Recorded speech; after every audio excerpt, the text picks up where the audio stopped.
Hola, buenas noches, compañeros y compañeras. A la hora nos encontramos de nuevo en nuestro podcast La Voz de la Historia, donde vamos a hablar un tema muy importante desde el arte. Cómo vemos y cómo concebimos la arquitectura como una representación artística que evoca muchos sentimientos y muchas cosas por sus autores. ¿Alguna vez ustedes se han detenido a pensar que los edificios hablan no con palabras sino con formas, materiales, proporciones? Como si cada muro, cada ladrillo contara una historia. Total, estoy de acuerdo contigo. La arquitectura es como el diario visual de la humanidad. Si uno mira las pirámides, las catedrales o los rascacielos, puede leer la historia de las ideas. Exactamente, y hoy queremos hacer un viaje por el tiempo para descubrir cómo la arquitectura ha sido la forma en que el ser humano expresa su pensamiento, su poder, su fe, su visión del mundo.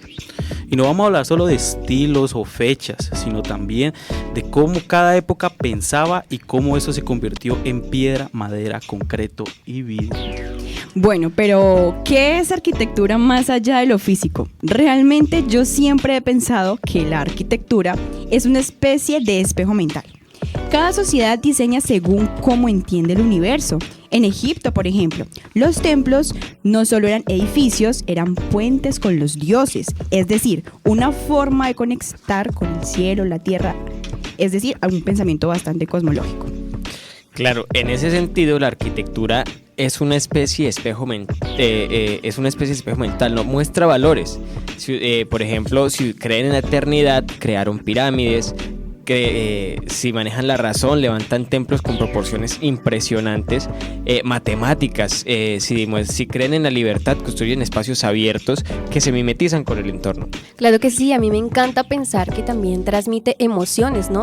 Por ejemplo, un arco puede parecer un simple detalle, pero a veces se siente como una bienvenida. Una torre impone respeto, una cúpula te hace mirar hacia arriba y recordar que hay algo más grande que nosotros, por ejemplo, la espiritualidad.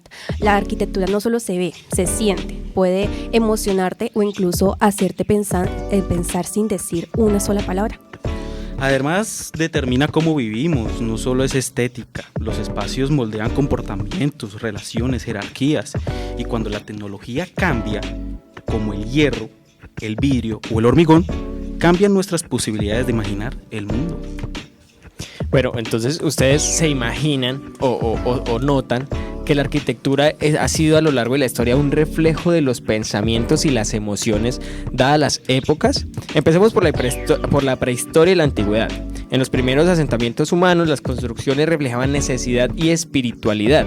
Los dólmenes o Stonehenge, que no sé si lo conozcan, que son las pirámides esas de piedra que de pronto hasta el momento no tienen una explicación muy lógica, son ejemplos de estructuras alineadas con el sol y los astros que sentían quienes las hacían que podían comunicarse con el cosmos. Exactamente, y realmente como lo estábamos comentando previamente a esto, en Egipto es un ejemplo de esto, porque las pirámides de Giza son más que tumbas. En este orden de ideas representan la obsesión por la eternidad y la jerarquía divina, una pregunta que siempre se ha desarrollado en la concepción humana, que es de dónde vinimos y para dónde vamos, y pues todo estaba pensado hacia la orientación, las proporciones, el tamaño monumental, ¿no? Que básicamente refleja esa duda tan inmensa que hay, que hablaba del poder absoluto y la trascendencia y la importancia que tiene este tema para esta comunidad. Bueno, pero hablemos un poquito de Grecia, por ejemplo, allá el pensamiento cambia completamente, el ser humano se convierte en el centro, el Partenón no busca ser eterno como las pirámides, sino muestra la perfección y la armonía del humano. Más adelante vamos a hablar un poco del Partenón. Es como si dijera, entendamos el mundo desde la razón, y luego llega a Roma, que toma todo eso y lo transforma en ingeniería, en monumentalidad y funcionalidad. Los acueductos, el Coliseo, son política convertida en piedra, pero también muestra esa ambición y ese ingenio detrás de todo. Claro, y cuando cae Roma, la Edad Media cambia el foco. La fe domina, el estilo romántico, transmitir solidez, recogimiento y seguridad. Pero el gótico es todo lo contrario. Es luz, altura, color. Es el alma intentando tocar el cielo. Las catedrales góticas son como oraciones verticales llenas de vitrales que enseñan la Biblia con luz y color. Totalmente, acabas de decir una frase, mejor dicho, súper bonita, el alma intentando tocar el cielo, porque recordemos que específicamente en la Edad Media existe una cualidad muy específica que es que Dios está en el centro de todo, pero en el Renacimiento llega una nueva luz que se ubica como el ser humano como el centro de todo, vuelve a ser el centro del universo y empezamos a existir una nueva corriente que es el Renacimiento. El Renacimiento básicamente hace como esa revolución a todas las ideologías que existen en este momento, también porque empezamos a manejar algo como es las proporciones exactas. De hecho, inspirados en Vitruvio, Leonardo hace como una creación y utilizan de hecho un número muy específico que es el número phi, que es 1,68, un número que habla de las proporciones perfectas y exactas que se buscan para buscar la belleza y de esta forma explicar la belleza desde números exactos, desde las matemáticas, es decir, se profundiza un poco más y también se hace una total revolución a las ideas del arte. Claro, Luciana, precisamente después de ese renacimiento, de que salimos del oscurantismo y entramos a esa era de la iluminación, después del renacimiento, a finales del siglo XVI, mediados del siglo XVIII, empezamos a vivir el barroco. El barroco, digamos la arquitectura barroca, se encarga o tiene digamos como el poder de provocar sensaciones como sorpresa y asombro por su magnificencia frente pues a lo que vemos, ¿no? Aquí quiero que nos recordemos un poco lo que nos decía el biólogo Humberto Maturana, ¿no? Que cito textualmente que todo se funda desde la emoción y no desde la razón, pero muchas veces nosotros desvalidamos las emociones y pues que las emociones influyen en cómo hablamos, cómo actuamos y cómo creamos realidades. En este punto venimos a encontrarnos cómo el ser humano creaba y plasmaba en obras arquitectónicas gigantes, en unas maravillas de la arquitectura, lo que pensaba, cómo se sentía el colectivo, ¿sí? Pues el diseño barroco no tenía nada que envidiarle al resto de los diseños en la historia, porque pues ya empieza a transmitir emoción, movimiento, luces, sombras, curvas, una arquitectura teatral diseñada para provocar sensaciones, que representaba el poder de la iglesia y de los reyes. Recordemos que esta era fue donde se acentuaron también más las democracias, pero también las digamos como los sistemas de gobierno, como los reinos y eso. Y pues no, impresionante el barroco. Así es, estoy de acuerdo contigo. Hablemos un poco del neoclasicismo, que es cuando entra la arquitectura, empieza a respirar después del drama del barroco y se vuelve más serena, más pensada, retoma la claridad de Grecia y Roma, pero con el espíritu de la ilustración, ¿no? Es la época en la que los edificios no solo eran bellos, sino también símbolos de conocimiento, de libertad y de un nuevo orden racional. Ya en el siglo XIX llega la revolución industrial y con ella el hierro, el vidrio, el acero. Aparecen las estaciones de tren, los mercados cubiertos, los primeros rascacielos. El pensamiento cambia, la funcionalidad y el progreso se vuelve un nuevo ideal. Hablando determinantemente del progreso, también queremos citar un poco sobre lo que dice Bauman con respecto a la modernidad, ya que hablamos desde una modernidad líquida donde el consumo se vuelve el centro de todo y especialmente el arte se vuelve un foco del consumo, y realmente cuando hablamos de una identidad buscamos la felicidad, buscamos cómo sentirnos armónicos, entonces buscamos estos aspectos desde lo físico.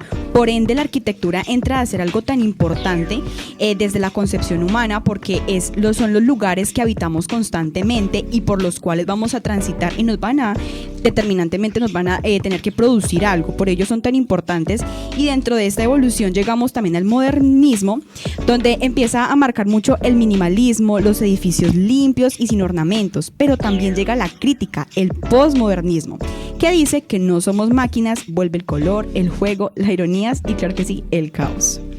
Claro, y en lo contemporáneo, la arquitectura ya no sigue un solo estilo. Hay conciencia ecológica, diseño digital, hasta social, identidad local. Se construyen edificios que respiran, que recolectan agua, que generan energía, el pensamiento de hoy combina la tecnología con la ética. Y pues vamos a hablar también un poco de unas obras que pareciera que hablaran. Hablemos un poco de esos ejemplos que expresan ideas con claridad. Si tuviera que elegir una obra que hable por sí misma, pensaría en el Panteón de Roma. Esa cúpula perfecta con el óculo abierto al cielo me parece una metáfora hermosa. Es el punto donde lo humano y lo divino se encuentran. Esa arquitectura que respira, que te hace sentir pequeño y al mismo tiempo parte de algo inmenso. O también está la Catedral de Notre Dame, donde cada detalle, cada vitral cuenta una historia, el espacio eleva, conmueve. No se trata solo de fe, sino de belleza, como un camino hacia lo sagrado. Yo les voy a aceptar algo, y es que realmente, aunque yo acá parte y pues obviamente haya desarrollado en la era contemporánea, realmente yo soy muy fan del barroco, y en el Palacio de Versalles, que es la mejor expresión ante mi concepto del poder absoluto. Realmente pues, aunque dudemos de las concepciones del poder, cuando observamos este palacio es algo monumental. No solo muestra riqueza, sino también control, algo muy necesario para la época, y hasta los jardines están ordenados en geometría perfecta, la naturaleza dominada por el hombre. Claro, pero vamos a saltar un poco más a la modernidad, ¿no?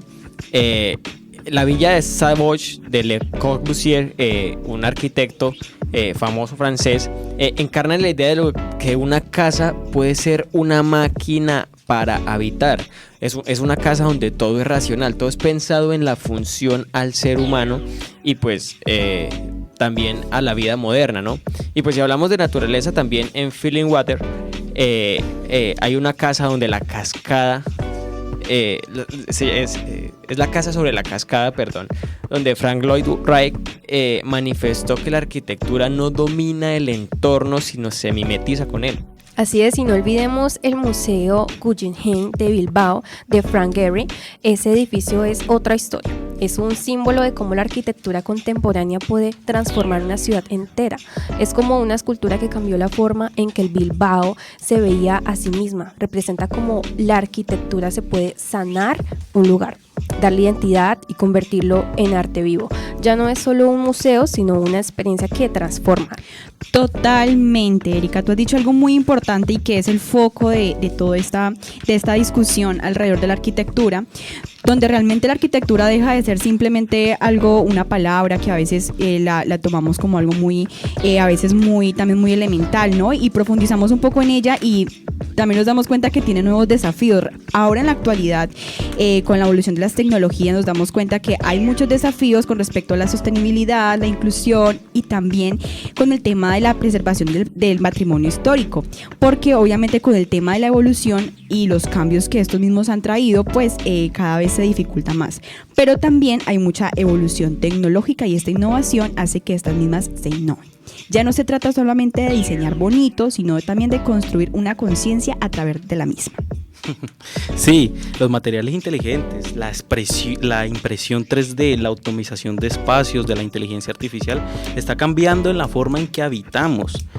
Pero el reto sigue siendo humano. ¿Cómo queremos vivir juntos? Bueno, yo creo que el futuro está en combinar la técnica con la empatía.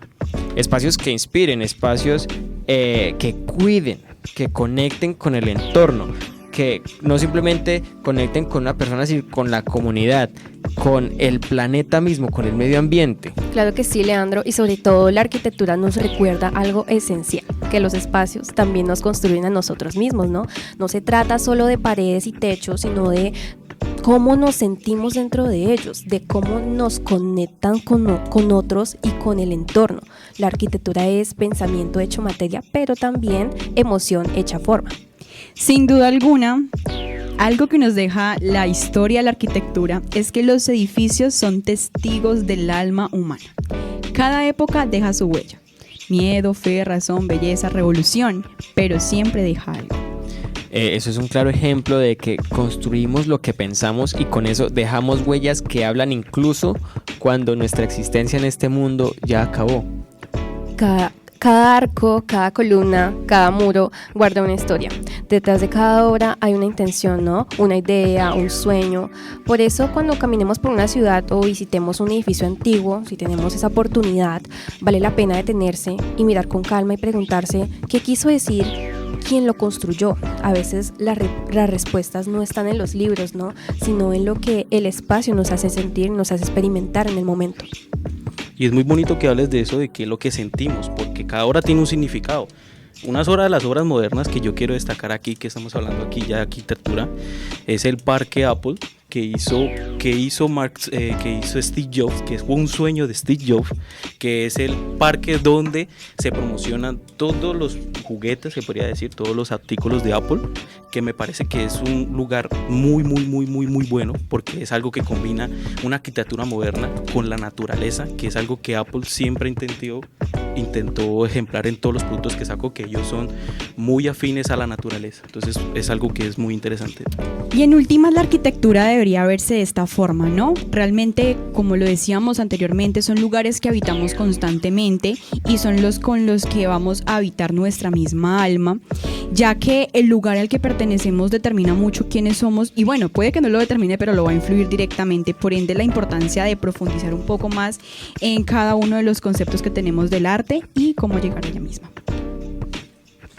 Bueno, cada uno desde su mirada nos recuerda el arte y especialmente la arquitectura, que es una forma de pensamiento vivo porque no se limita a construir espacios, sino a crear emociones, significados, belleza. La arquitectura es un arte porque traduce ideas en forma de sentimientos, en materia de sueños y estructuras que pueden habitarse. Bueno, queridos radioescuchas, esto fue La Voz de la Historia, hablando de la arquitectura como una representación artística. Feliz noche. Bye bye.